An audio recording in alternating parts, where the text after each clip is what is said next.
My name is Tanya Wade. So I am an LCSW by trade. During the day, I am a senior director of clinical operations at a agency here in Chicago, Humboldt Park to be specific. We've been around for 125 years, actually. In the evening, I am a therapist. Therapist for individuals and couples. And I love actually doing that. I'm a burgeoning voiceover actor. So be on the lookout for some of that as well. And I also have a podcast where my partner and I do a podcast called S Squared Social Savage.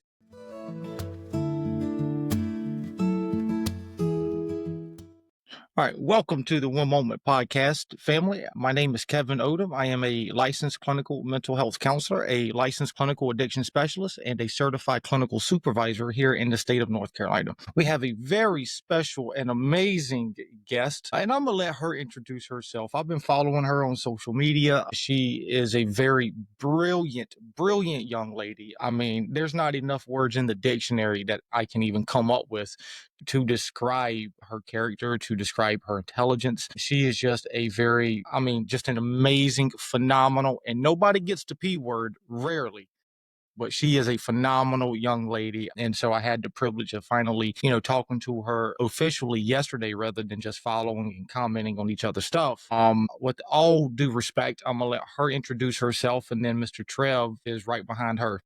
So, hello everyone. My name is Tanya Wade. I like to say that my interests kind of align with my education and experience. And so I am an LCSW by trade. During the day, I am a senior director of clinical operations at a agency here in Chicago, Humboldt Park to be specific. We've been around for 125 years, actually. And in the evening, I am a therapist. Therapist for individuals and couples. And I love actually doing that. And lastly, I'm a burgeoning, I'm not so young though. I appreciate the compliment, but I'm a burgeoning voiceover actor. So be on the lookout for some of that as well. And I also have a podcast where my partner and I do a podcast called S Squared Social Savage is brand new.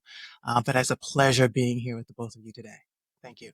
Very much pleasure to have you here with us today. My name is Trevor Zylstra. I'm a former correctional officer. I've got a lot of experience in helping individuals deal with their issues that they have to deal with facing serious barriers. So I'm glad to be here today for being part of the podcast today, and thankful for another day. It's interesting because, here at the One Moment Podcast, everybody knows, right? And we were talking about this last night. Or this morning. I mean, I don't think I went to bed till it was after 2 o'clock when we were testing out all of the systems. And so, but one of the key factors is, and this is why I'm glad to have you on board, especially with today's topic, because I think it's very important, right? Why do we call it one moment? Because in any given day, 24-hour day, we have 86,400 seconds.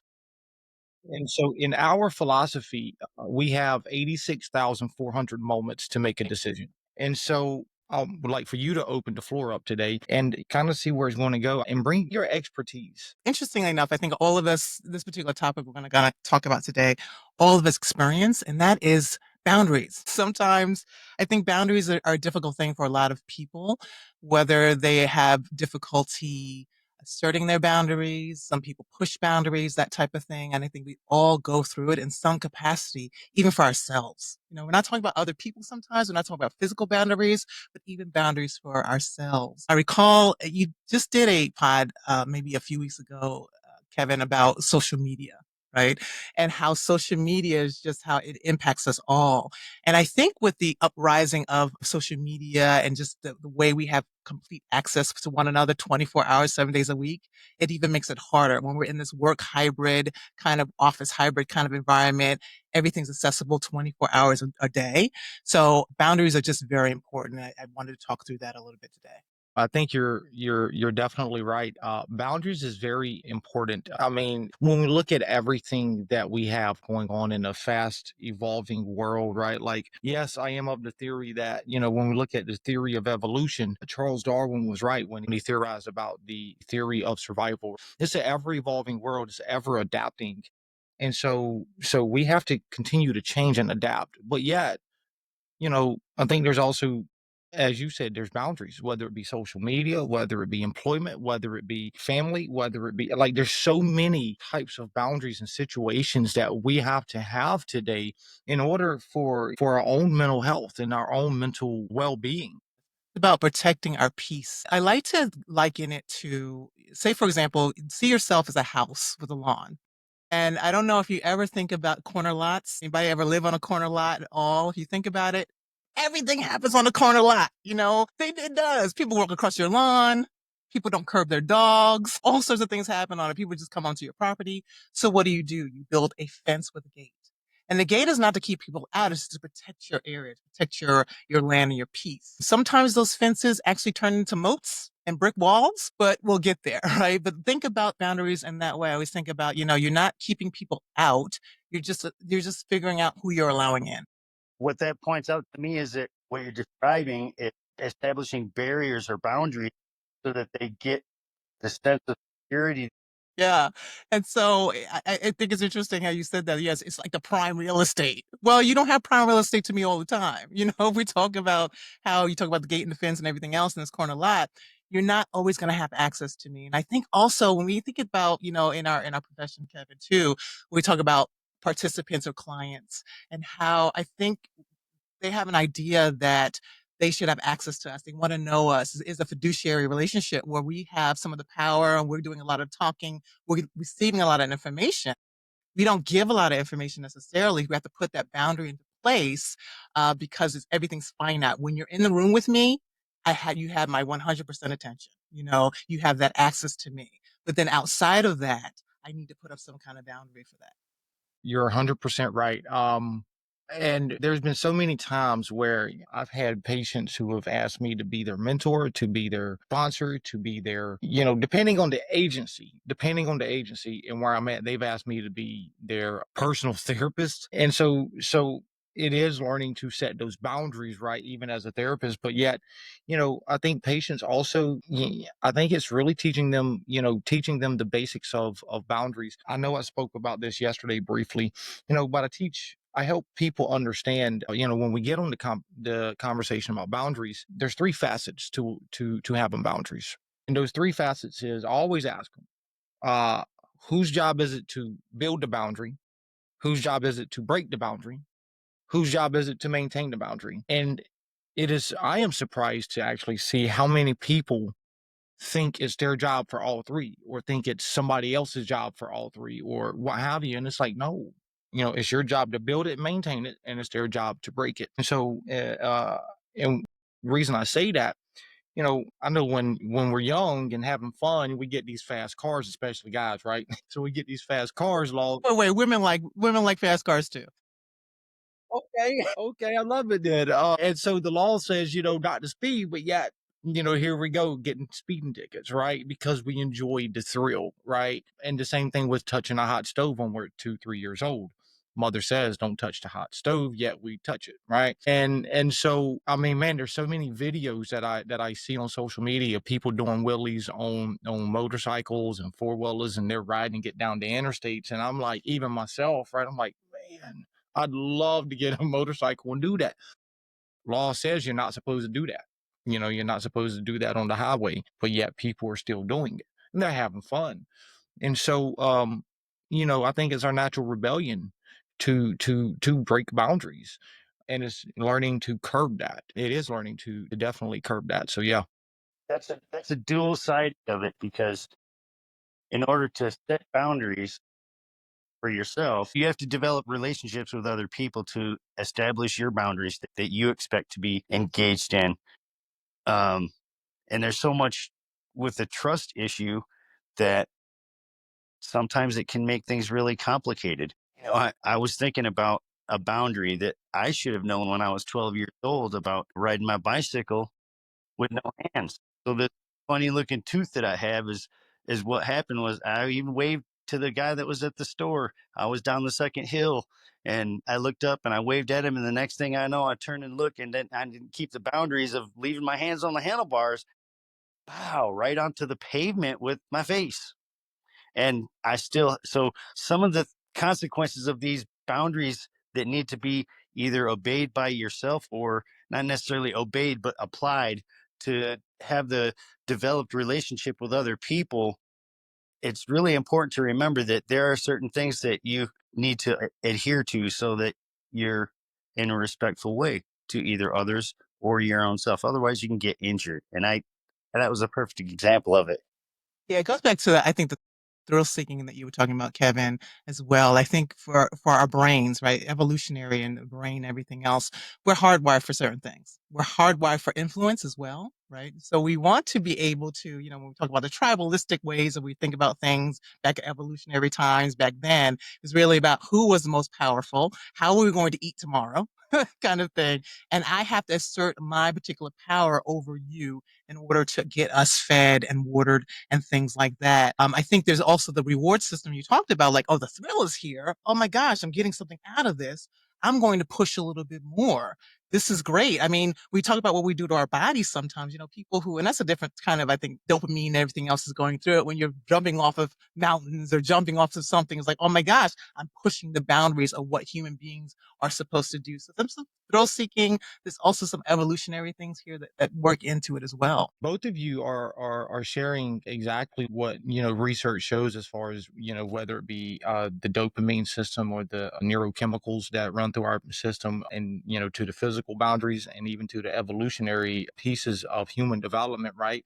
And at the same time, I think it's important to also remember that there are more than there are more than just one or two boundaries, right? And we have emotional boundaries, we have boundaries with time, we have mental and intellectual boundaries, we have material boundaries, we have sexual boundaries also, and there's so many more types of boundaries, and this is just a little short list, right? But there's so many, and so boundaries transcend just the physical, right? Of, oh, don't touch the burner. I mean, if we feel burned out, right? Like that's a type of emotional, physical, cognitive exhaustion, right? And so to help combat some of that, the burnout, it takes literally us putting some boundaries up, whether it be social media boundaries, whether it be taking a vacation at work, whether it be going on a skiing trip. I don't know, I'm just coming up with some ideas here, but there's ways to combat some of these, to put some boundaries up is what I'm trying to say. What are your thoughts, Miss Tanya? Yeah, but before we get there, you're right. There are some ways we can do that. I think too that when we talk about our own emotional boundaries and saying no and things like that for ourselves, you have to remember that it's just important that you give yourself some grace. Right? You're human. And we're all going to go through this. It's nothing, you're not doing anything wrong, right? If somebody continues to assert their boundaries over you, and that's the thing, right? There's two things about that. One, the person it could be inadvertent. It really can. It'd be like, oh my gosh, there's some neurospicy, as I call them, as some people call them, neurospicy people out there who just don't understand social cues and they don't know they're pushing them. And then there's the other people a little bit more toxic that might be pushing them because they're gaslighting and they're toxic people. And there's the other people who are just accustomed to you saying yes or accustomed to you not kind of pushing back on those things. So there are a lot of ways you can kind of go about this. And you have to give yourself the grace because it's not always going to be easy. It really isn't going to be easy. Those people that push a lot are going to fight back or push back because they're breaking the status quo. And for always remember that. So I really want people to kind of give themselves again some grace in this. And they're not bad people if they're not able to kind of push back on this. And I even, for example, let me give you an example really quickly in terms of myself, right? And I talk about myself all the time in terms of I'm not perfect in this. So there might be times, for example, I'm on vacation. Yesterday and today I was on vacation, working from home, not even working from home, working today with you guys, and just chilling. I have checked my email a few times. It is like, Tanya, you're on vacation. Why are you checking your emails? Why are you doing that to yourself? Right. And so that's a boundary I have to put into place. And I do that even at 7 o'clock at night, 11 o'clock in the evening, early in the morning. And I have to have that boundary. I will only check at a certain time. But I have to give myself grace too, because my curiosity just gets the best of me. Trev, go ahead, because I definitely want to hear what you got to say on that too. Because that right there, she just blew this thing out the water on that one. I love what you were just sharing. Yeah.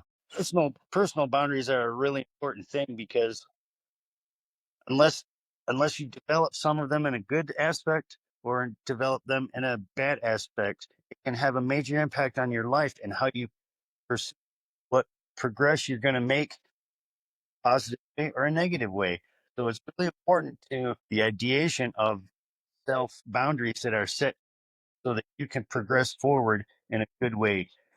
That was what I had to give to the people that I was involved with during my professional career. And it was a difficult set of respect to have because there was rules and regulations, policies and procedures, and a relationship being established with them in a professional way. So it was really important to show that there were really no boundaries there, but yet you still had to adhere to the ones that were expected so that you could help them develop and understand that they have to have maybe major behavioral uh, adherence or major mental work that they need to do with themselves and be encourage them to be able to do those things. I just know that some of the people that I had to supervise were very popular in their negative behavior, so they didn't know how to adapt in that way, only to the negative aspect, and that was their way to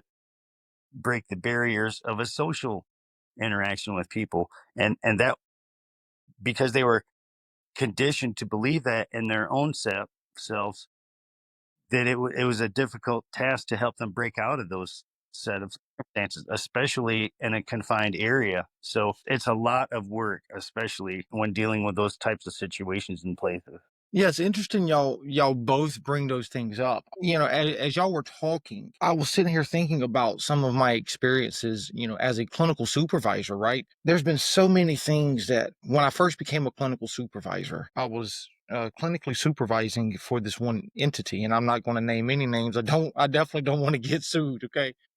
But there were so many things that we encountered there, and it was trying to get people to understand codes of ethics, to understand the scopes of practice, to understand what we can do versus what we can't do as counselors, as medical nurses, or what have you. And I don't clinically or medically supervise, any medical persons, at that time, especially.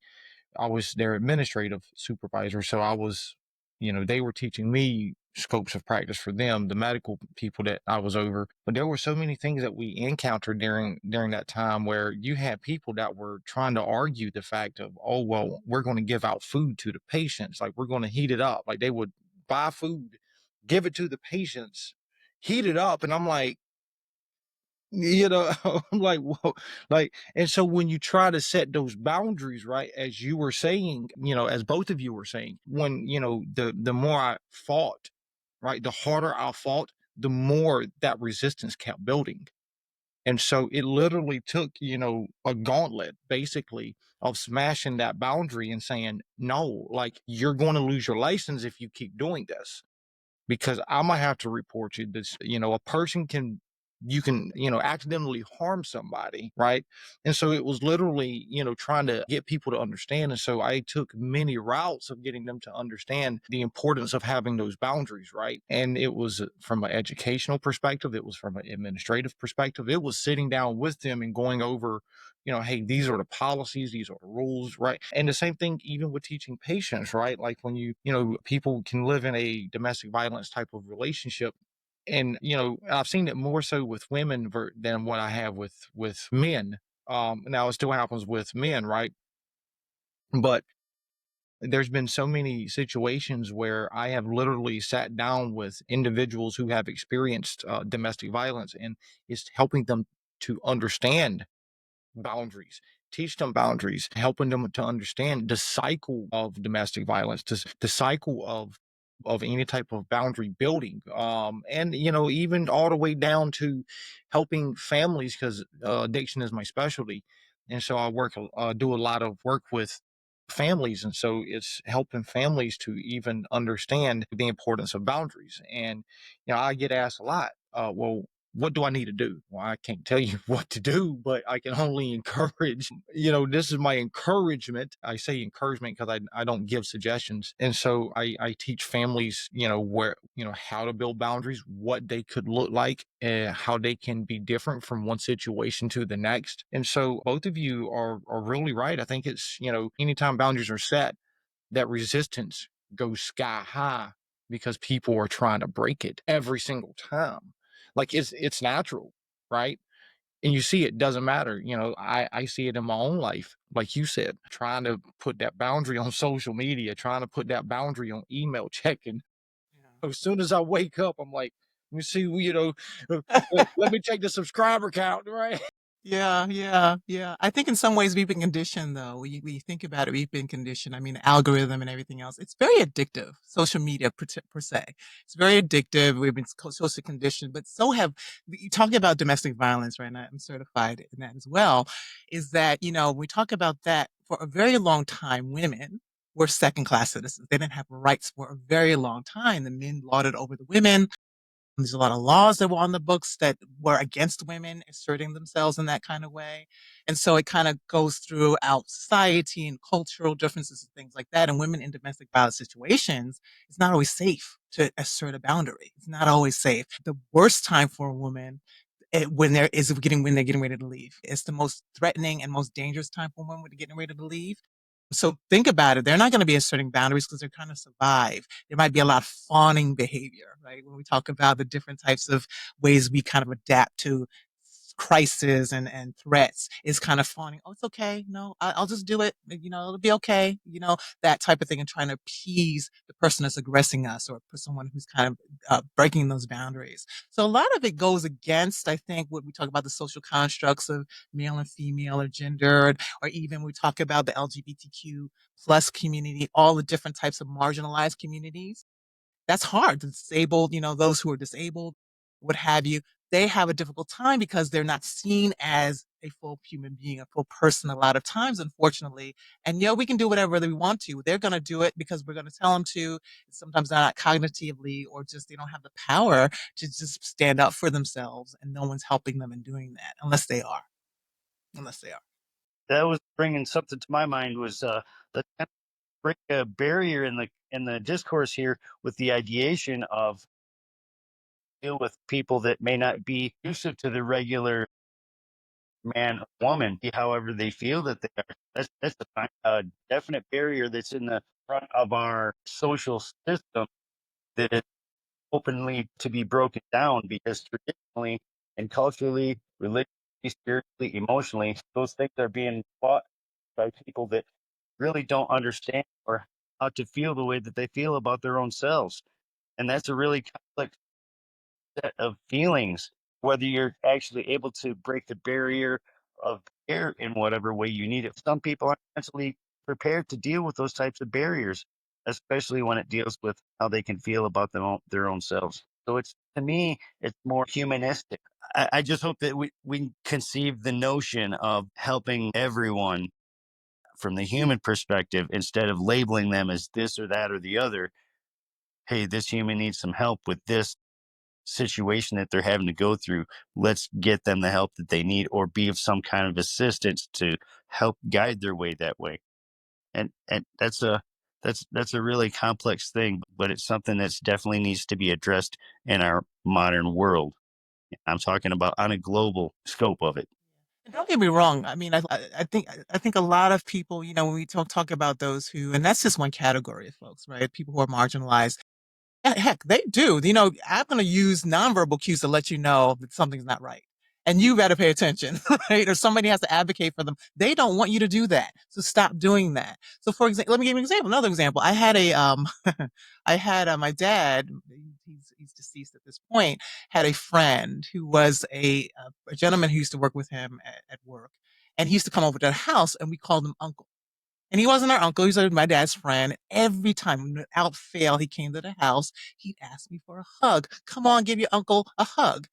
I didn't always want to do that, but I was often forced to, right? Often forced to, until I got older and I said to my mom, listen, mom, I don't feel comfortable. I don't want to give uncle a hugs anymore. I just don't want to do that. She stepped in and said, no, Tanya doesn't have to do that. So again, we have people who may not have the power to assert themselves in some kind of way. I mean, I'm sure my body language said a lot to it. It was probably ignored at that time, or just kind of, swept over the rug a little bit.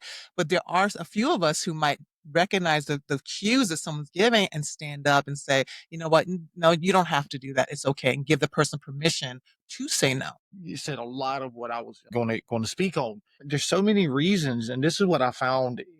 to be true without fail. And this is just this much of reasons why people struggle for put up boundaries. And I find it more also within the minority community, African American, Asian, LGBTQ, substance use, HIV. Like there's so many populations out there that I find this in, but there's that, not having that, being able to stand up for yourself, right? Like that was one of them. That's a huge one, right? Struggling with the ability to self advocate. Another one is, fear of rejection. What if I say this, right? How are people going to judge me?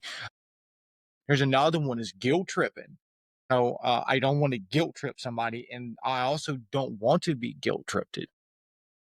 Low self-worth, so many things that can cause and or make worse somebody's sense of self, self-esteem, self-worth, all of those things, right? And there's another one too, and I think this is very important, and I think we've all hit on this in various ways. I don't think anybody's used this phrase as of yet, but it's conflict avoidance. Yes. Conflict avoidance is a huge one that I always find. There's so many people, even, and I find this to be true without fail. Counselors, supervisees, and even the students that I mentor, there's that fear of conflict. Well, I don't want this to happen, or I don't want to make my patient upset, or I don't want to make my supervisor upset. And even patients, they're afraid to, or not just afraid, but there's many reasons why they avoid that conflict. You know, the way I look at development is, whether it be our own individual development or, what have you, is development. If we look at group theory, apply to the idea of group theory, right? Stage 2 is the storming stage. I love group therapy. I love group theory.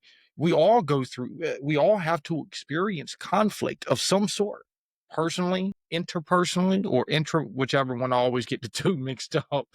We all have to experience that. And so the goal, right, is to help people learn how to not avoid the conflict, self-advocate, right? Self-advocate. I love working with people, helping them learn to advocate for themselves. I'm a huge human rights and patients' rights person across the board. With doesn't matter who it is. Patients' rights and human rights is the one thing that I will go toe to toe with, basically, right? I will talk till I'm blue in the face. Like, I don't care, regardless of the situation, because it's a beautiful thing is to help people understand, wow, I do have a voice. The people pleasing aspect, you're absolutely right. A lot of times when I'm with someone and I'm talking this through, it's about people pleasing and not wanting to be the bad person and not wanting to cause conflict, like you're saying. Also, when we talk about obligation and duty, when we talk about our parents, for example, and the older they get, the more we're stepping into a caregiver role a lot of times. And so it's kind of like, how do I balance between my needs and their needs without guilt? Right. And there's certain boundaries I had to put into place about that. And I'm just going back and forth. They raised me, they're older. They can't do this for themselves. What am I supposed to do about that? And a lot of people struggle with that. Just like they struggle with saying to their older parents or older parent wanting or needing something. And that's fine. They have needs as well. But, I can't fulfill that. I've been doing it all my life. I can't do it. I need to put my foot down. Now your mother or father's 80 years old. It's like, oh, I've been doing this with you for the last 40 years because now you're 40 and now you're changing it. Now you're going to change it. So I think a lot of that is very valid in terms of just feeling the guilt and just wanting to be the nice person and avoiding of the conflict. Things that I see all the time is where boundaries go awry at. You even work with people coming from addiction or substance use families and relationships, like where the wife, for the most part, it will be the wife has a step in, right? I mean, you do got that significant portion where it's flip flop, where the husband has to become the mom, right? And I say the mom because it's, they're having to raise the kid, or the children having to take care of all the, pick them up from school and all of that. But for the most part, it's the women who are having to be both mom and dad. And so when the other partner finally gets into recovery, well, they start wanting to take some of that their responsibility back. But there's no communication there. Like there's no communication as far as like, hey, you've been doing this, I think it's my turn to do it. And if there's no communication, what I have seen is there can be huge relationship difficulties in that, right? Because there's no boundary set back up, right? I mean, the individual went to having to play or live two different roles for so long, and now the other person's like, yeah, it's my job to do this. Let me go ahead and do it. I've seen that a lot. The boundaries are shattered because of the addiction, because of the mental health in those relationships, and it's having to rebuild those boundaries and those relationships. And so how do you do that? And I think that I mean, you've said a lot that is, goes back to having to rebuild. Trevor, you said the same thing, and so I think I think that's a very important thing to really remember. It is. It's like a constant awareness of not only your own boundaries that you expect to be respected, but you have to do the same thing to involve your relationship with others to be a positive experience for them just as much as you want to have a positive experience with them. And learning how to guide and direct people in that manner, it takes a lot of extra work because boundaries are constantly evolving and changing in different ways to the individual. So it's just you have to really kind of be as not kind of be, you have to be vigilant and diligent on developing your relationship in a positive manner and respecting that individual as the way that they see themselves and that you may see them. So to me, it just kind of leaves me in a little bewildered of a state because sometimes it's not easily being able to be discerned by the decision making. So it's just such a complex issue sometimes that can be overwhelming in setting boundaries for your own self in your thinking. It's really complex, and I'm puzzled at times to know how to deal with it because my reactions to one time may be different than the other time, and people don't know how to look. They look at you and say, "Well, gee, you don't know how to. You just don't get it, do you?" Well, no, I don't. I've got to adapt somehow to your feelings and emotions and maintain the positive boundaries between us. Yeah, there is a relational piece there, isn't there? I think a lot of times people say, and most interestingly, and sometimes you can, talked about the fence and the gate and everything else, but sometimes you do have to build a wall. And that's the extreme because you do give people opportunities that you might change. Something that might have been okay for you yesterday might not be okay for you the next day. And so there is a relational piece to this. There is a piece in which you have to be able to kind of communicate what's happening, right? And put some kind of thing into place in terms of, okay, this is what's happening. I don't necessarily like it. This is what I need you to do. And then reinforce that every time. And with some people, you have to reinforce it a lot. And if they can't get it because they are your mama or they are your daddy or somebody that, listen, I can't necessarily get rid of, I don't want them necessarily out of my life. I cannot do it because they're part of who I am, but I have to kind of put that distance in. I have to reinforce it and continue to reinforce it because again, they're going to push back a lot of times. And the healthiest people don't push back on boundaries. They're like, oh, cool. You don't want me to do that? Sorry, I won't do that again. I apologize. And they will go from there. Other people who are not so healthy might just push back because they're accustomed to doing it. So there is a relational piece there that you have to keep in mind. Absolutely, Trevor. It brings to my mind when I was a younger man also, I used to do brickwork. And in that brickwork, I was the guy that took care of the getting the bricks for the bricklayer, the mortar that holds it all together. But before the bricklayer can put the mortar in between the bricks, they have to put eyes in there. They're either nailed to the wall and bent over, or there's wires that have cut and molded and shaped under a few different layers to strengthen and reinforce that wall. So sometimes there has to be pieces of steel called rebar that is so many feet apart, and you have to twist it and shape it to where it strengthens the wall. So there are really strong walls are put together that somehow has to be changed in the way that it's better for everyone involved. And the concept having brickwork done in that. What's brickwork built on? Solid concrete foundation. So this spoke to me to bring to my mind as far as strengthening, reinforcing your boundaries, a brick or a block. And there is a difference between brick and block. It sure is. It definitely is. And there's spaces in that block probably for people to kind of get through, if you would. Before you put the mortar in and everything else too. I think that's actually a good metaphor and analogy would have you. That's kind of like, okay, it might not be, if we're talking about building blocks, it might be a fence. It might be then a wooden fence. Then I might put a wooden fence with a moat. And then now I have a brick wall with a moat. And you're gonna, I need to keep you where I need you in terms of to protect my peace and everything. And earlier I was talking about how do you kind of set boundaries without feeling guilty. People talk about the 4 C's all the time, talk about the 3 C's, that type of thing. But it's really about kind of being clear, concrete, and consistent. And thankfully, we talked about blocks, the concrete part of it, but just being very clear, concrete, and consistent, because you're going to have to do that. And like I said, it's not always easy. And you're going to feel, and I think you said this earlier, Kevin, about kind of having a hangover. It's kind of about a boundary hangover. You're not going to feel good. You're not, your nervous system and everything else, your body is just not, it's just a biological response to this that you're going to experience, and you have to be able to recognize it, understand it's normal, and then kind of push through it and see it as normal and continue to do it. Because when we feel that boundary kind of like backlash, if you would, or hangover, we say, I can't do that again. I made the person feel bad, or I feel bad about doing it. So I need to not be consistent. And yeah, they can do it the next time. It'll be fine.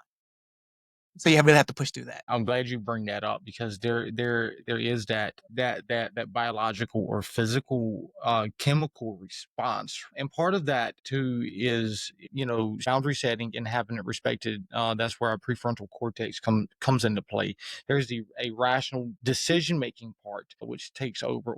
It's supposed to, as you were saying, in healthy individuals, right? That's a healthy boundary setting. It dampens the amygdala, right? Which is the emotional freak out, that emotional guilt, that emotional anger, that emotional what have you, right? That's in healthy individuals, right? What I like to coin as the normal population. And again, what is normal? I don't know what normal is. And then that's where the individual in those types of individuals, there's less of a guilt, there's less of an anger, there's a significantly reduced emotional response when a boundary is set, right? They might think to themselves, well, hey, I'm safe, I'm good, I have to do this, right? Like, I need to do this. So there's no questioning, there's no hesitation, there's no reservations to it. And again, I want to emphasize that's in the normal population. I don't know what normal is. I've never seen normal, never experienced normal. So setting boundaries can, as you were saying, that guilt goes back into a physical cortisol response, right? There's a dopamine response, right? There's a rise in that dopamine. Um, and again, all of those can tap into either helping an individual to set the boundary or struggle with the boundary. It just depends. Everybody's response is going to be different. For me, I know when I first became a clinical supervisor and I'm having to set boundaries with people, and I remember my clinical supervisor. I'm not going to say his name on here. I know he would not mind, but out of respect to him, I mean, he's a great guy. He's been a substance use counselor for 30 years. I mean, one of the best in the field that I've worked under and worked with. But he would tell me to go do something and have these supervisees of yours do things. And I'm like, well, dude, like, do you not realize, like, I felt uncomfortable. I felt guilty because I've never experienced it. I was never a clinical supervisor, right? I was never in management prior to that. And so he helped me to build those skills up of building those boundaries with people and saying, hey, Kev, you need to have your counselors do this. We need this. We have an audit coming up. And that's just on the professional piece of it. But that professional learning those professional things helped me to understand boundaries in a personal level and setting those boundaries up on a personal level, right? But I had to learn it from somewhere. It was either personally or professionally, and so because growing up in a self-disclosure here, growing up in a dysfunctional home, you don't really learn boundaries, right? Like, you don't learn the boundary settings. But it was him, like, and I credit him because he was like, Kev, your boundaries are misguided. I get you're trying to come from the heart, but ethics says this, or such and such law says this has to be done. You're a clinical supervisor. This is what the text says. This is what the literature says. Help me, allow me to grow you into a supervisor. And then I'd go screw it up, and he'll be like, as you were saying, right? I love that you said being human. Both of you touched on it. Because the one thing he would tell me every time I would make a mistake, he would always say, "All right, Kev." He said, "Congratulations." I'm like, "For what?" He was like, "This is your mistake. This is man, you messed it up. You screwed it up. But you got another 15,000 mistakes to go before you catch up to me. So congratulations and great job." He allowed that human, right? He allowed that human interaction, the human development to occur naturally through his supervision process. And I loved it. I loved it now. Then, he made me mad all the time. The problem with that is that who's to say, and I'll throw a little bit of science in here for you, who's to say what's normal or prescribed one individual's perception of the concept of those boundaries from one end to the other in the sense of being normal. If you realize, and scientifically it's proven that there's been, over the course of the planetary history, there's been approximately 179 billion human beings, and there's currently about 8.8, coming on 8.9 pretty fast because it's constantly changing.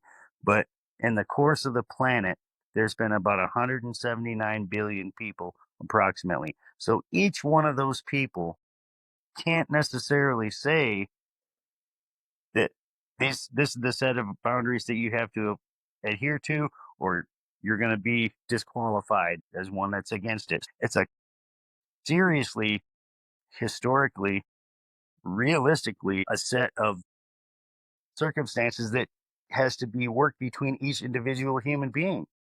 From my perspective, that's how I understand it. And I mean, can you really, you think 8.8 billion is quite a lot, but imagine 179 billion people? Wow, what a historical thing to have to try to break through barriers. But I think we're also, in terms of boundaries, some things are set into place by laws and regulations that we have, right? And ethics that Kevin was talking about as well. And just some of the things that you have to do in your job, right, Trevor? It's like, these are certain structures and things that we have to do, policies, procedures that we have to do. And you break those, you realize, okay, that's very specific. That's very, I know ethically I did the wrong thing, or what, and morally sometimes it's kind of like, is it ethical? Is it moral? Those types of things. And it's written in stone, if you and there's even when it's written in stone, our laws, there's still ways of interpreting them, right? As well. But for human beings, the relational piece too is just basically, I'm setting the boundary. I'm telling you this is a problem. I'm telling you I'm not able to do this, or I won't do this any longer. I'll no longer answer calls at 7 o'clock. Please, if it's an urgent message or it's an urgent thing, please let me know via text or let me know that. And then maybe I'll answer. But am I supposed to be answering at 7 o'clock and 9 o'clock at night? Unless I'm on call, yes. But if I'm not, then I'm going to put that particular boundary in and stick to it. Again, it's really about the stick to itiveness of all of this, because I think a lot of us just have a hard time. That, for me, that's something that really gets brought into point again, is what they call the gray area. There's policy and procedure and regulations and all these things, but there's an area where you have to individually adapt to be able to conduct the same goal, but finite finesse your way through there in a positive way. So historically, things change constantly all the time. So it has to be something that you have the capability of having an open mind to be able to deal with, no matter what level of education or professionalism you're at. Both of you are right on that one, because as you were saying, there's those level of ethics, right, Miss Tanya, and there's those regulations, there's those policies, and then there's also that gray area too. My first severe, and I say severe, I think severe is probably going to be the appropriate word on this. Severe educational moment with learning that gray area, as you were saying, but also, as you were saying, Miss Hanya, you can have these laws, but there's also interpretation. And so I remember this one time, and I'm not going to say I'm not going to call out any names here as far as, the facility or the entity or the organization. But I remember I was at work one day. Oh, this is a while ago. This isn't where I currently work at. And so I remember I was a program director, and I'm sitting there at the desk and I hear something outside, and I'm like, that didn't sound too well. That did not sound good at all. So I peeked out the window and I'm like, see anything? So I went back to work. About 30, 45 seconds later, one of my supervisees or employees comes running into office. Kev, we need you. Kev, we need you. Hurry up, get outside. And so, like, what in the world? Go outside. And long story short, there was an individual that was coming off the ramp, blew a tire, lost control of the vehicle, ran through our fence, wrecked into another employee's vehicle, and that individual was seizing. And I remember that the vehicle was locked, like all the doors, the back door, all the doors were locked, the windows were rolled up. So the security guard threw me the nightstick, and he was like, "Kev, you need to bust a window so we can get it out." And and so my interpretation of the Good Samaritan law, and I don't know how it is in Chicago, but I know how it's written down here, right? And this is where my educational moment. I knew that if it was a patient, we could do that. I would do it 1000%, bust a window, do all of that.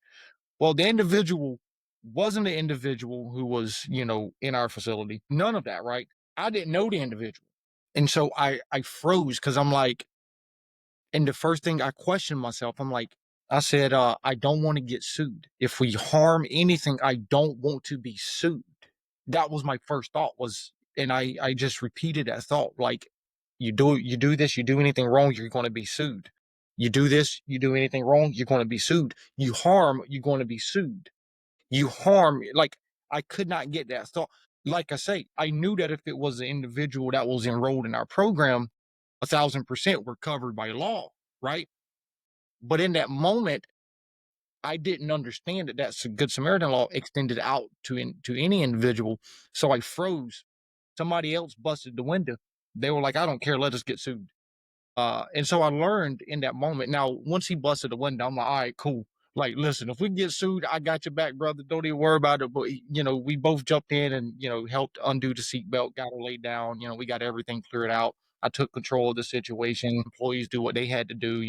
My assistant PD, my clinical manager had everybody doing different things, had our medical team on site, dealing with it temporarily. So I handled it, outside of that one moment, right?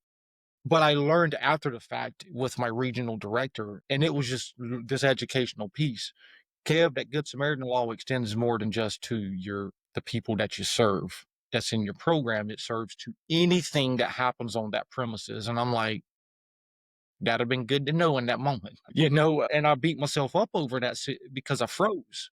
But today I know now because of that educational piece, right? Because I learned that it more than that gray area, as you were saying, Miss Tanya, that Good Samaritan law covered that too. I didn't know that at the moment because I was so new to policies and procedures. I was so new to being a program director. I was so new to studying state and federal laws. I was so new in that area as far as on more than just a therapist. Knowing now, I would have busted a window rather than having a employee do it. And it's reframing a lot of that too, I think, too. We talk about even going back to just boundaries. That's a good example of it. Kind of you had to reframe in your mind. You didn't know what to do at the moment. You saw other people acting. It's like, okay, listen, we talk about risk management all the time, right? No one wants to be sued. No one wants to be taken to court or anything like that or lose their job. But it's really, you became a human. It's like, okay, we need to get this person out of the car. I'm going to go ahead and buck the system and buck whatever I know, and someone else might step in and do it. And you said, you know what? I'm going to take part of this because it's the right thing to do. Right. So there's a lot of gray in there, a lot of things we have to do that don't feel good in the moment. Cause I'm sure it sounds like you're struggling with yourself. It's like, oh my gosh, I want to help, but I don't want to do anything that's going to incur any type of legality for me, that type of thing. And in that split second, it might feel like it took probably an hour kind of go through that. But I think a lot of people struggle with, okay, is this the right thing to do? It doesn't feel good. I don't know if this is something I'm allowed to do even, when we talk about work and things like that. Am I allowed to say no to my boss? Right? Yes, of course you are. It's the way you do it. It's the circumstances in which you do it in. And I even tell people, it wasn't 24 hours you had to wait, right? You kind of took that moment. Think about this. If you're not able, somebody approaches you with something and they want you to do something, your nervous system and everything else is saying, no, do it. Just, I really don't say yes right away. Give it 24 hours. Give it the time, and then that makes it easier for you to say, okay, to think about why you would want to say yes when you really want to say no, and to kind of formulate a reason why. And listen, we always hear the saying, no is a full sentence, right? But when we talk about the relational piece, you might want to give a little bit more explanation or a little bit more nuance. You don't have to explain away. You just want to be able to say, no, I'm not able to do it this time, or no, I can't do that, but I can support you in another way, in other words. So I like that example. It's a good example.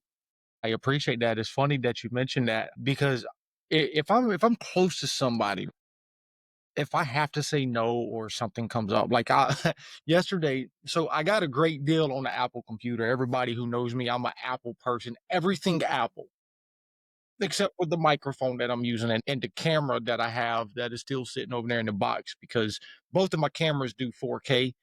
So I'm not, it doesn't matter which one I use. So I was supposed to go pick up a computer yesterday. Great deal on it. And I'm like, listen, I'm not going to be able to do it today because this, that, and the third, blah, blah, blah. Whoa, Kevin, hear me out, Kevin. You don't need to explain. And I love and respect her. She's amazing. And like yourself, right? She's been practicing for so long.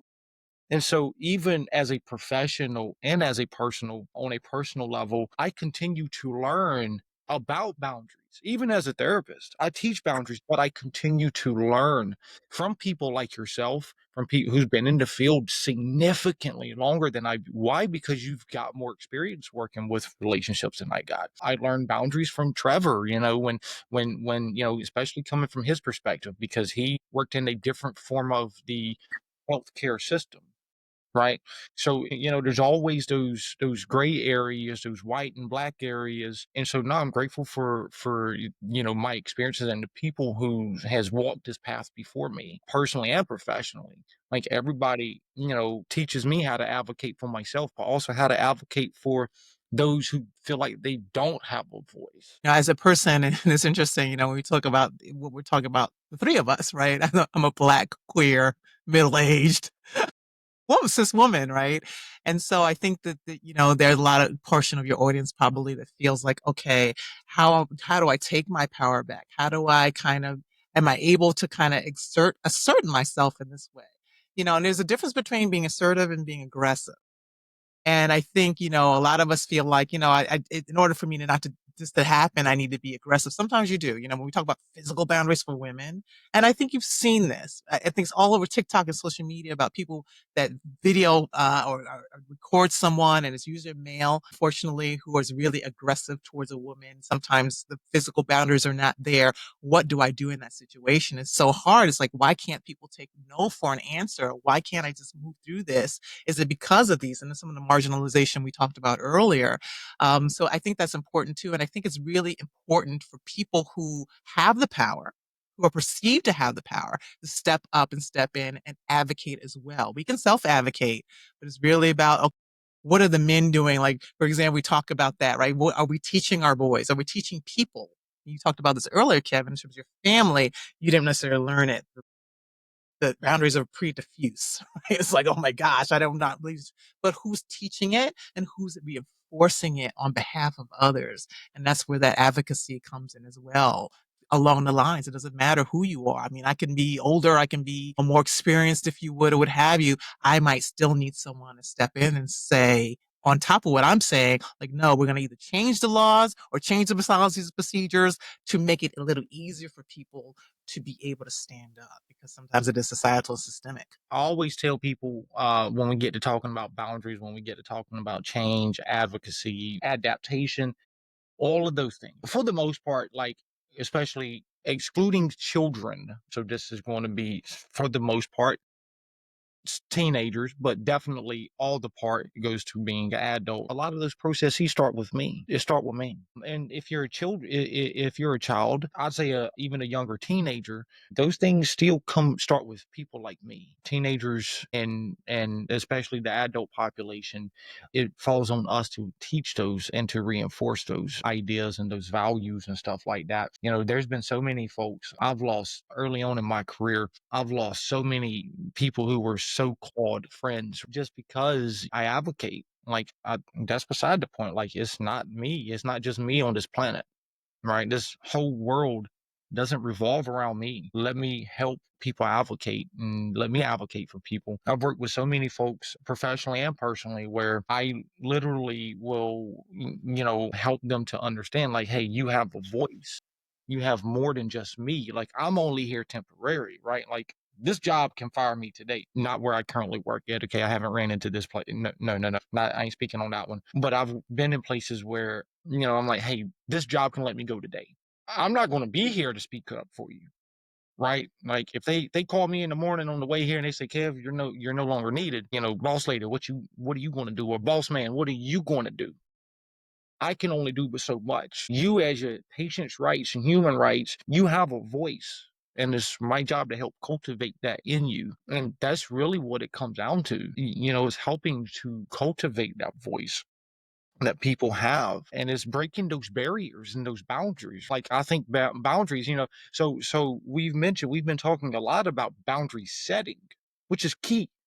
But I also do truly believe, and this is what I love about, about being in the field. And this is what I love. And Trevor, this, we speak a lot about this on the podcast.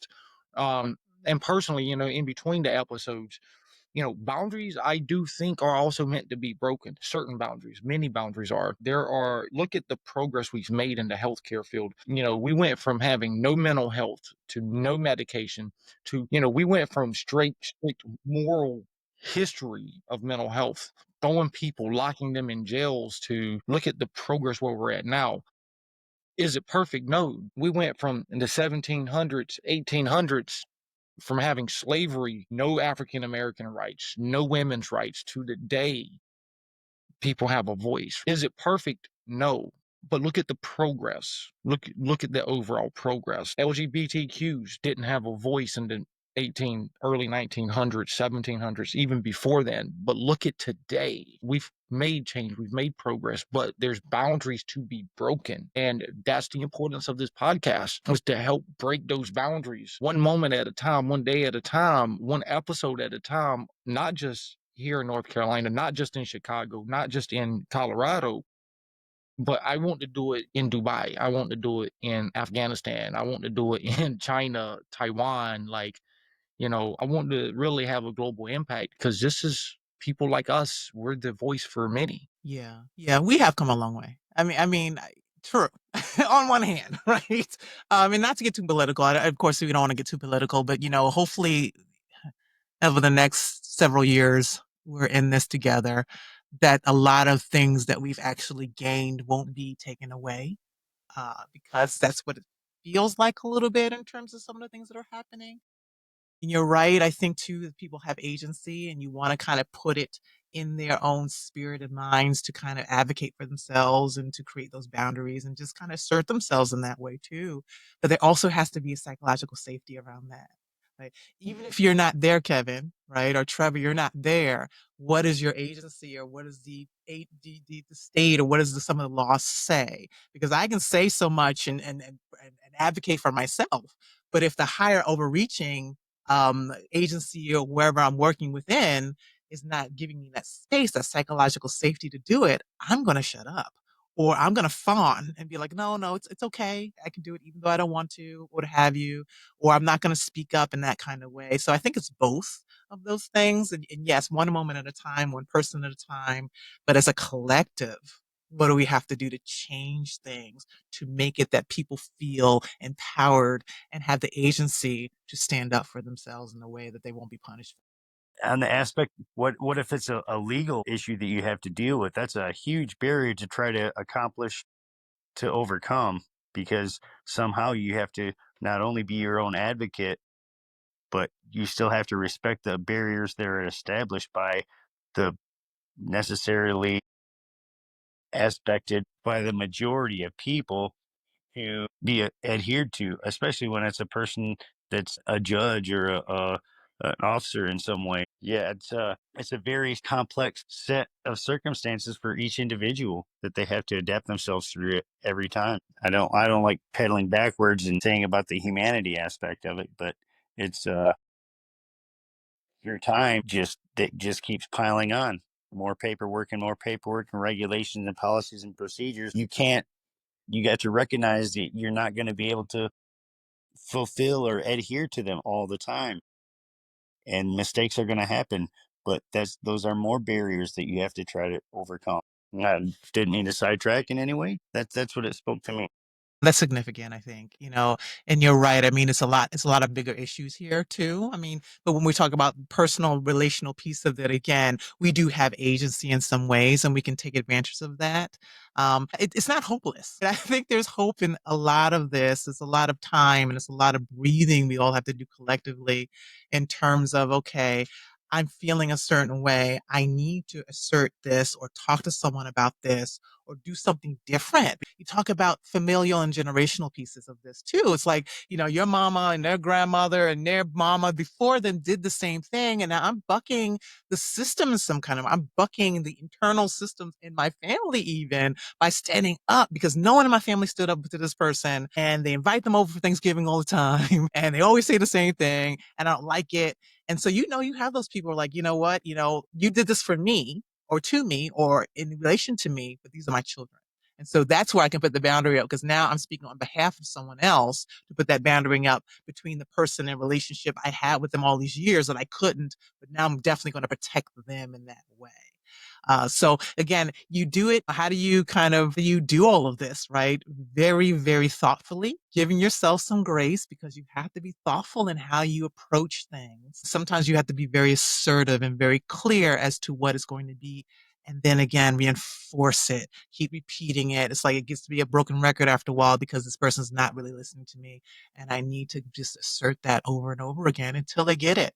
Yeah, consistency and persistency go a long way in recovery, in growth. And one of the neat things that I love helping people understand, especially individuals I serve, and I say serve because I don't make a lot. I don't do what I do to get rich. And even on the podcast, we don't do this for money. Like, we ain't, self-disclosure here. We're not making any money on the podcast. So, and I say that humbly and respectfully because we don't do this for money. We do this for the people, right? So the people that we serve, there's one of the things that I love is helping people understand that 10 miles in, 10 miles out. If I leave my home and drive 100 miles, I have to drive that same 100 miles back or fly it. Either way, it's still 100 miles. If it's going from North Carolina to California, I've got to get back to North Carolina some way, shape, form, or fashion, right?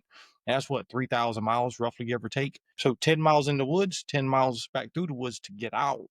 And it's through that consistency and persistency, putting forth that effort do I get to learn how to get myself back out of those woods. It's going to be scary. It's going to be nerve wracking, as you have said, as we have been talking about. But the beauty of it is, hey, I'm human. I get to make a mistake and I might not do it perfectly today, but at least I get tomorrow. And I can even restart my day at this moment. At this one moment, I get to restart my day. And that's the cool thing about being in recovery and helping people understand that piece of that recovery process.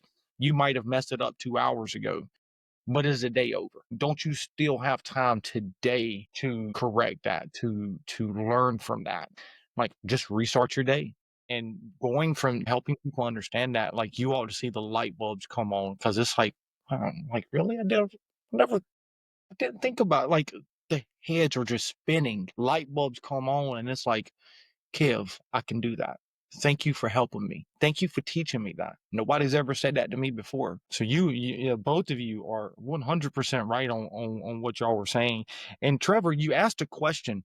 I wanted to make sure that I know Miss Tanya just was recently speaking on it, but you said, how do you change the laws? That was the question that you asked, and Miss Tanya, you spoke a lot on it, and I want to build on to what you said. Changing laws, especially when it comes to depending on a lot of things, but in a general sense here, without getting too political, I don't want politics being, we only talk about politics as it relates to policy. So this is in a general manner across the board, regardless of party, regardless of ideology, regardless of what have you. Changing policy, changing laws start with us, right?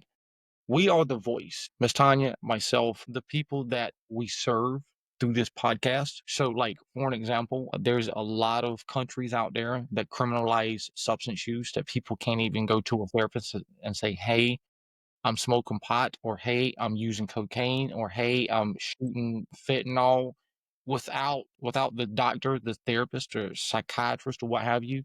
By law, they have to call the law, say, hey, and have an individual, and they're criminalized, so they can't go seek help, right? Same thing with suicide. There's that, and trigger warning here, trigger warning, because it is going on social media. If anything we say triggers you, please seek help immediately. Reach out to a person, a professional in your area. But if there's, in many countries, right, as we did that suicide episode on suicide awareness about a month ago, there's numerous countries, same thing. It's criminalized. You can't even go to by law in some countries. As soon as you say, hey, I'm thinking about unaliving myself or harming myself, they're required to call the law, and you're arrested and you're charged with a crime for thinking about harming yourself. So to change those things up, and it's not just in those countries, but even in the US, it's us. It's us. Yeah, and there's a power dynamic to this too, right? When we talk about even in individual relationships where we talked about influence and power and people want to hold on to their power, it's the same thing. And yeah, it's a lot. I think it's really a very nuanced conversation because it's not only one thing. And some people have a hard time relinquishing or don't want to relinquish that power to allow the people who are being not even saying victimized, who are survivors of a lot of these things, or just kind of going through it to kind of wield that power for their own selves. So, I have the power. You're not going to have the power. You're going to do as I say, you know.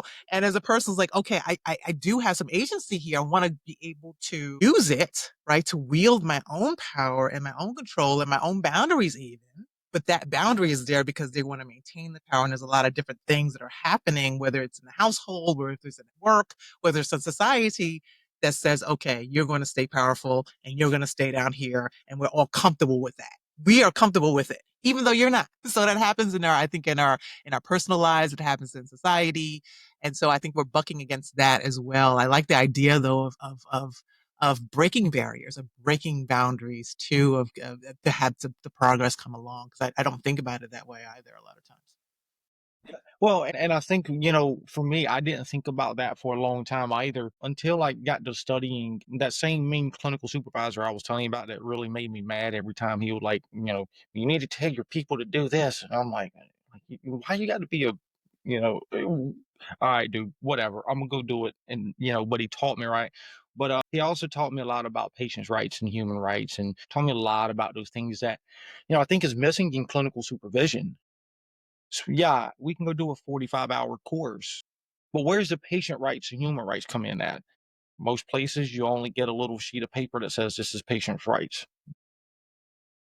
And especially even less discussed is human rights. How many times do you hear a supervisor talk about human rights? It's a very least talked about out of the two. And we need more supervision on it. We need more training on it in those areas. But when I started really working with him, he would make decisions that I'm like, dude, like, wow, policy says this. Help me understand. And he said, dude, he said, Kev, I am very conservative in a lot of my decisions. He said, but when it comes to patients' rights and human rights, I am very liberal. And I ain't talking about politics here. And so he helped me to understand and read and understand those gray areas. And he was he was exactly what we were talking about. Policy says this, but do you think it's right? If give you an idea, right? If the doors close at 2 o'clock, right, and somebody is 1 minute late, do you think it is right because they were stuck in traffic to not let them in that door, because you could save their life if you let them in that door? They're there at 2:02, but you just locked your facility at 2:01 or 2 o'clock. If they called you and said, I'm on the way, I'm gonna be 2 minutes late, the policy says you close your doors at 2. If you don't let them in at 2:02, they could go out and they could relapse. They could go do certain things and they could die. I said respectfully, again, trigger warning here. But think about that. That's a human right to receive treatment, regardless of the circumstances. It's a human right to receive treatment. And so he helped me to, because of him, I credit him for a lot of expanding that gray area and getting out of that black and white thinking. And you don't get that gray area when you go through that course. You don't get those gray areas when you read that literature in supervision or to get your therapist license or to even become a corrections officer, right? And to be, over a prison. You don't get that gray area training, right? You get that through experience. You get that through consulting. You get that through talking. You see what I'm saying? And I'll kind of switch gears a little bit on here, but it's very important because it involved a situation last evening that I wasn't able to express to somebody that I wanted them to take a look at, and it came down to a negative reception of it, and I was really didn't think that that would be a barrier to have to accomplish to overcome at all. One of my coworkers I used to work with became a dog trainer, and he's an advanced level of dog training. So I got the idea of what you were saying, positive behavior and negative behavior. So his one of his children has been fighting for the last 8 years of cancer. And there's a happenstance in the most recent episode where within the last week, this young man is less than 14 years old, and he's been battling this cancer for 8 years. I've seen him go through battles. He's like the most battlingest person that I know of. He's like the toughest little guy. But I think about my friends and the hard situation they've been going through for 8 years. But a situation happened recently where there were cancer cells that were rediscovered, excuse me, and this is like the fourth or fifth time, and in a place where you wouldn't think there'd be cells possible to get into, and the boundary being broken, and the doctors couldn't believe it, the nurses couldn't believe it, the medical staff that they couldn't believe were completely astounded in the last week. And I still wanted to share this with my relationship. It was pushed away, and I had a very negative reaction to it because it was such a positive thing. So I couldn't understand why you wouldn't even want to validate me to listen to this. But it was an amazing thing. And if you were on my Facebook page at all, you could see that. And it was so overwhelming because what were the numbers, the cancer numbers that were found were way overwhelming. The things that happened, the power of a spiritual relationship, and so many people that were involved in it over this time of 8 years. And something happened. Those cancer cells were diminished to such a low point that it's inconceivable. That's why the boundary was broken in the ideation of this young man is going to go through another big old battle. And so I believe that, speaking from a spiritual perspective of things, that it's all happening for a reason, and there's a positive ending to come out of his battle that he's fought this cancer for so long. And I'm so proud of him. Not to get too much in your business, Trevor, because I don't know you. We don't know each other. I met you an hour or so ago, but were you able to, because you mentioned the person or somebody that you wanted to talk to about, were you able to kind of, we talk about boundaries and communication and things like that, were you able to kind of talk to them about maybe your disappointment and their reaction in some kind of way? Do you feel you were going to be able to do that? No, and that was the problem that I had, was that I wasn't even validated to be able to give a new aspect of what was going on. So it was very disturbing to me. It was another barrier that I was set in my way, but I have to face somehow. I tried to be as positive as I could through it, and it wasn't received. So there's a negative part of that, is that your boundaries cannot be always approached from a positive aspect of it. Sometimes a negative barrier will be put up, and you have to surrender yourself even more. Sometimes the situation you won't be able to handle. I get that. No, absolutely. I think too, remember we talked about the 24 hours, maybe giving yourself 24 hours to kind of maybe approach something that gives you time to kind of process it for yourself and kind of realize, okay, is this something that I really want to do? Because sometimes, now, is it better for me to just stand that aside? Or is it better for me to say to this person, this is how I'm feeling about something. I need something else to be different in this particular interaction or our relationship or something like that. And that's a decision I think you have to make. It's no one can make that decision for you, and no one can force you to do something that you're not ready to do. Take the time and consult or pray or whatever you have to do. If you need to come to a different decision, come to that. But I think, you did what you could in the moment. Yeah. Sorry it didn't work out the way you wanted it to. I think it's important because we have been talking a lot about the physical reactions, right? The emotional reactions, the chemical reactions. And so, the one thing that, and we've talked about unconditioning, conditioning, we've spoken a lot on many different areas there. And I think it's important to realize that it might not happen short term because change doesn't happen in the short timeline of life, but in the long term, there's a chemical, there's a psychological, there's a behavioral adaptation, cognitive adaptation, all of that, spiritual. I know you mentioned some of the spiritual too, Trev. And when we look at neuroplasticity, that the changes in that part of our neurology and biology, it actually helps to shrink that negative emotional stress response, and it helps to enhance our emotional regulation. I always look at people, always teach from the idea that in the normal, right? Normal population, there's a top down approach emotionally, right? Where there's a cognitive response first, and then there's the emotional piece. But in especially early recovery, there's a bottom up approach in emotion. So we have an emotional response first, and then we think cognitively about the situation. And of course, we overreact typically again early on in recovery. But over time, as learning these things, we can flip that around and we can have that top down approach, right? Where, but that's where neuroplasticity comes into play at. That's where all of these things, these behavior, these therapeutic skills, DBT, CBT, psychoanalysis, whether even 12-step programs, right? Spiritual approaches, all of these things help us to regulate and learn that, hey, it's okay to say no, and I don't have to feel guilty about it. It's okay to, if, for me to wait 24 hours and say, okay, you know what? I don't have to react with that emotion. I can just take a step back, let myself breathe for a moment, make some phone calls. Maybe I'll approach it tomorrow. All right. Um, DBT calls a lot of that radical acceptance. 12-step programs calls it acceptance. But, learning those basic immediate skills helps us to have that long-term, those long-term changes, such as neuroplasticity, such as emotion regulation. And reality is, as you said, consistency, Miss Tanya. Consistency is key. We have to continuously practice these things. You said it too earlier, Trev. It's learning to take a basic human response.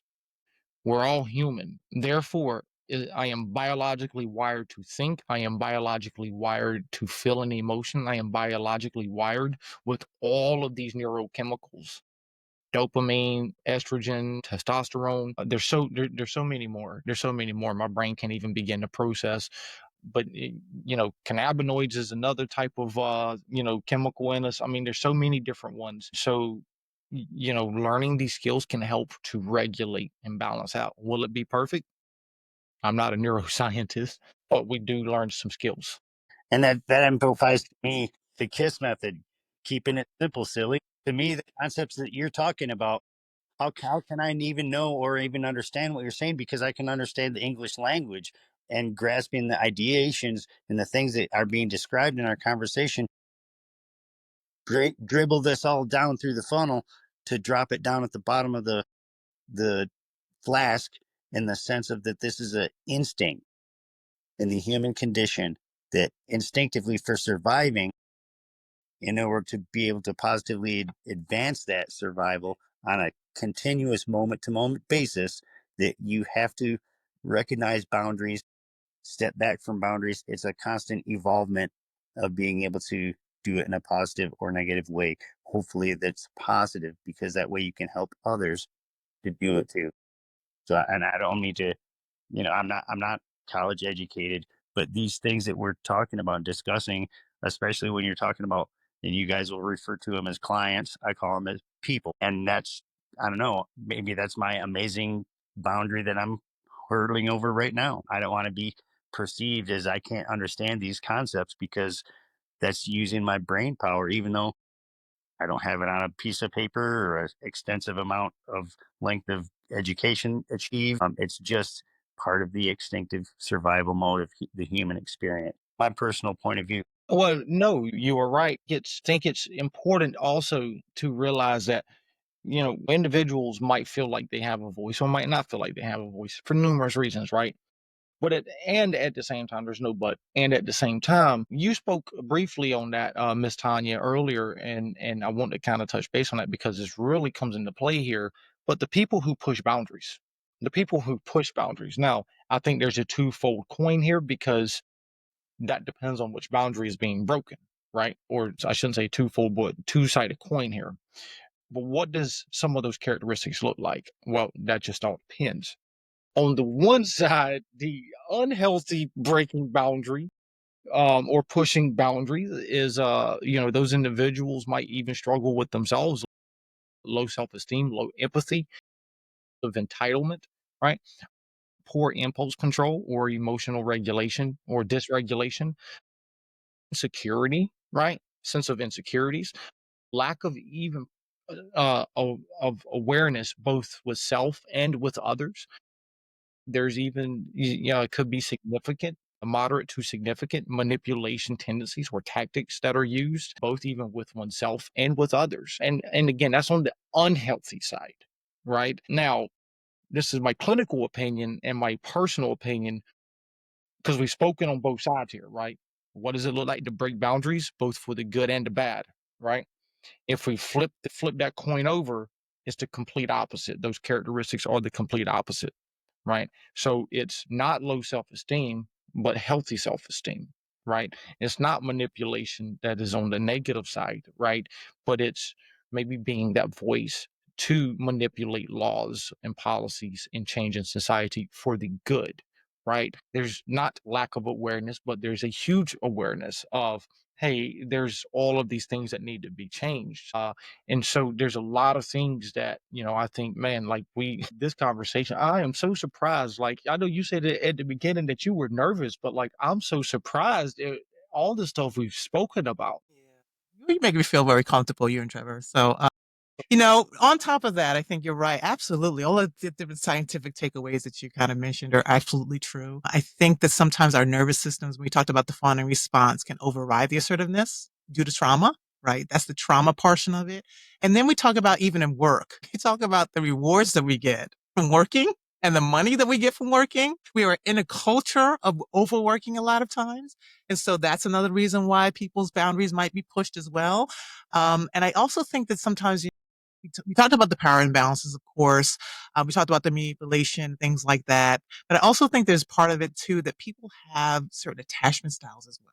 And a lot of those attachment styles come from early childhood and how we're raised by the people that are most prominent in our life, whether it be our parents or a guardian or someone else, and how are you teaching that, right? So if you have an anxious attachment, for example, you might fear abandonment and you're not going to push at all. It's like, making boundaries is going to be hard. I can't do it. I need to be loved. I want to be loved. And if I push against this particular person or thing, that's going to go away. So there's a lot of different reasons, a lot of different things that come into play. And that's why I don't want people to believe there's something wrong with them if they're not able to, confront some of these things. There's nothing, I need to look at the camera. There's nothing wrong with you, right? We just need some, listen, we just need just to realize what's happening, because sometimes we don't even realize what's happening, to realize what maybe some generational or some type of societal or what type of neurological things that might be happening in this relationship, in this relational piece, to say that, you know what, it's not all on you. They have responsibility. Absolutely. I need to steal what you said earlier, Kevin, in terms of what you tell participants. We call it participants where I am too, in terms of who's building it, who's the one who's putting it into place and all that kind of thing, because it's not all on you. It's absolutely not on you. It comes down to, yes, because it's your personal gate that you're going to be opening and closing and the fence that you're building. But there's a lot that goes into this. So again, there's a lot of different reasons why boundaries are pushed and why you're not able to kind of maybe stand up for yourself in that moment. But you will. but you will. Yeah, and one of the good analogies that I like to use, right, when I'm helping people understand that, because everybody gets it wrong. Like every single time. I've never had one person to get it right yet.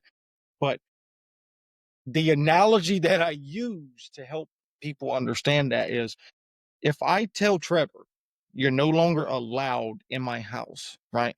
Walk him to the front door and shut it, turn around and go back to sit down, right? And he walks back in my house, right? Because I didn't lock the door and I didn't. And when he walks back in, I look at him and I don't tell him to get out. I don't force him to get out. I don't call the law. I don't anything. Who set the boundary and who broke it? I set the boundary. He broke it. I never maintained it. And so then, like, okay, that's one perspective. Let's look at the other perspective. If I tell Trevor, Trevor, you're no longer allowed in my house, you're going to get the heck out. I don't want you ever to come back. I walk him to my front door, side door, back door, whatever. Walk him out, I turn around and shut the door and lock it behind him. He's sitting out there. He's beating as hard as he possibly can. Kev, I'm sorry. I'm sorry. I'm sorry. Please let me in. Please, please, please. And I don't let him back in. And once I use those perspectives, right, those two analogies, patients absolutely get it. Everybody gets it. And they're like, wow, I never thought it, never saw it from like that. Like, yeah, it's as simple as that. You know, Trevor, I'm picking on you here, brother. So thank you for allowing me to pick on you. Uh, but it's that simple. There's one more though. There's one more, Kevin. If you tell Trevor, you get a heck out of my house, you're not allowed in here anymore, you escort him out, and he breaks the door down and gets back in.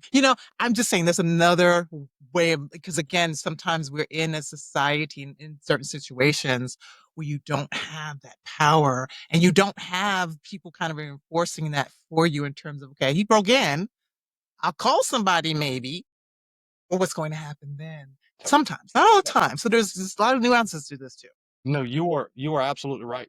One of my biggest experience in regular life is, and I'm glad that you were talking about it, Miss Tanya, because I never, for my own self, I never consistently set boundaries and left them established and just figured I would adapt and rule and figure out everything as I went along until I got to such a low point that I didn't know which boundary to adhere to anymore. And I'm having to redevelop that in the sense of what we were just talking about. I know that this is kind of a custom little discussion, a mini discussion about our lengthy discussion, but it's helping me to realize even more work that I have to consistently do to have and maintain boundaries to keep myself established for betterment for me, implying this self advocacy aspect of it, because it's just a constant thing. And I think we all do in some yeah, capacity. Sure, yeah, absolutely. Yeah. more instinctive thing through the human condition. It's amazing. Yeah, no, yeah, both of you are right. There's so many ways to set boundaries. And you can help people understand from an analogy perspective. You can break boundaries in so many different ways. There's so many different ways to do everything that we've been talking about. So many, but there's no but. And I want to emphasize too, like it all starts with us, right? It all starts with us. As you said, who's there to inform, who's there to teach these things, right? I was talking to my niece last night and, I set a healthy boundary with her. I'm very hard on her. I've always been hard on her. But last night, some conversations came up and it was over, she's that age. And so it was mentioned to me and I'm like, oh, listen.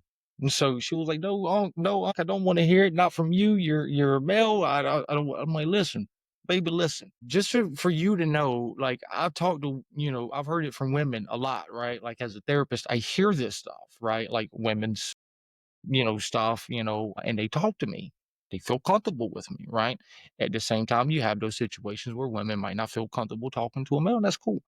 And I said, I'm not going to talk to you about the birds and the bees. I said, that ain't my job. I said, but I will say, based on this situation, on what was said, I will say that it's always good to have more than one resource, you know. And I said, how about this? Let's come up with a new boundary then. Let's come up with a new relationship, a new boundary. And she was like, well, she gave me that mean look, and I'm like, listen, hear me out. I'll be a little bit easier on you. I said, that's what you want me to do. I said, but on certain types of conversations, need to allow me just to kind of help guide you and assist you because you're at that age. And she was like, "Give me $5 and we got a deal." And I'm like, "I'll cash app it to you." But but it was that communication as you were sharing, Miss Tanya, where she was able to disclose to me, "Hey, you're a little bit too hard on me sometimes. I need you to really step back." And I'm like, "Okay, I can see that, 100%. I care about you. I love you. I think it's a very important topic because you're at that age. So allow me to make a statement or two. Allow me to make statements on certain things, especially when it comes to you." She was like, I mean, she was happy over that negotiation piece there. And so you're right. It is learning to have that communication. And it starts with us teaching, guiding, assisting. I don't have to control. I don't need to control anything because you have those people, those types of people. Uh, and so, yeah, it's not about trying to control things. If we can talk a little bit about how to strengthen your boundaries against some of the things we talked about, because it's not always, again, sometimes it's inadvertent, sometimes it's toxicology, toxicity. And we at our agency actually do substance use as well, level 1 and 2. But so, for example, a couple of things, right? We talked about the brain's response and maybe feeling guilty and maybe feeling that I'm feeling that hangover, that boundary hangover I had to set. And if something that happens in my heart and my brain and my nervous system, you might want to use the delay tactic, right? You might want to say, oh, it's a societal pressure I have to answer yes or no or to do this the kind of thing. I'm going to delay my decision and come back tomorrow, what have you, and say my answer. It's also the psychological triggers that happen when you have to do that. There's a lot of things that happen in our past, I think, that lend to how we respond to certain things. Some things come up for us and makes us kind of revert back in a very safe way because our brain always wants to keep us safe to something we don't want to necessarily do. Right. So it's really kind of reframing some of that and understanding and why you're thinking in terms of, okay, this is not about selfishness. This is me respecting myself and putting those things up. You want to be able to spot people who are manipulating you because there are some manipulators out there and who are doing the power plays over you. So if you're able to do that, they're repeatedly doing that, and you're able to kind of say, okay, this is a power play. They're choosing to disrespect me. That's another way of kind of saying, okay, I can push back on that if I need to. The nervous system regulation, again, because there's a lot happening in there. It's about breathing, maybe practicing those grounding techniques, the 1, 2, 3, 4, 5 or 5, 4, 3, 2, 1 in terms of like, what do you see? What do you feel? What do you smell? What do you taste kind of thing to avoid fawning? Because again, I think the fawning comes in for people as well. And then we said this a lot today. You just said it maybe a few minutes ago, Kevin, in terms of consistency. Keep reinforcing it. Keep saying it. It's non-negotiable. The boundary that you set for yourself in relation to whatever it might be, including the one you set for yourself, right, is non-negotiable. But actually, if you do fall back, have the grace. It's okay to start again. It's that one moment. You have another day. You have another day. Yeah. No, everything you said was on point, and I love how you wrap that up with, having grace. I think that's is very important. And I also think it's, to add on to everything you said, I think it's important to realize that and we can set a boundary today. And you mentioned this earlier. Does this boundary, is this set in stone and concrete forever? No, I can adjust it as I go. I can say today I'm not going to loan you $100. Tomorrow I can loan you 100. And again, stupid example, but it's as simple as we can adjust, we can fix, we can change, we can do all of those things. Am I setting the boundary at the appropriate time, right? Am I setting it at the appropriate time? Is it the appropriate relationship to set this type of boundary? You mentioned it, realizing that I'm gonna feel however I feel. I'm not at fault for that. I'm human. I have compassion. I have empathy. That shows me that, I'm supposed to feel, right? I think it's also important to, when we go to set those boundaries, use I statements. Simply use I statements. Very rarely will I ever use a you statement, or, I might say, hey, you stated this that made me feel like this, and I'm sorry I feel this way. So I'm not, again, I'm not saying like you are at fault on that, but that's just an example of how I would use an I statement. And there's many different ways. I love doing role playing in group therapy. I love it. Role playing these, is very key. It is crucial because it helps you to get into the habit of, I always tell people, listen, I could be in the middle of a group therapy session and I'm like, you know what, man, forget this. Let's go ahead and role play this real quick. Can I get a volunteer? you know, and you'd be surprised. I mean, people love role playing. People love it. And, it's so informational, educational, so guiding. So yeah, you are right. And there's so many more things. There's so many more. This is just, we are only scraping the surface here. That's all we're doing. We're scraping the surface here.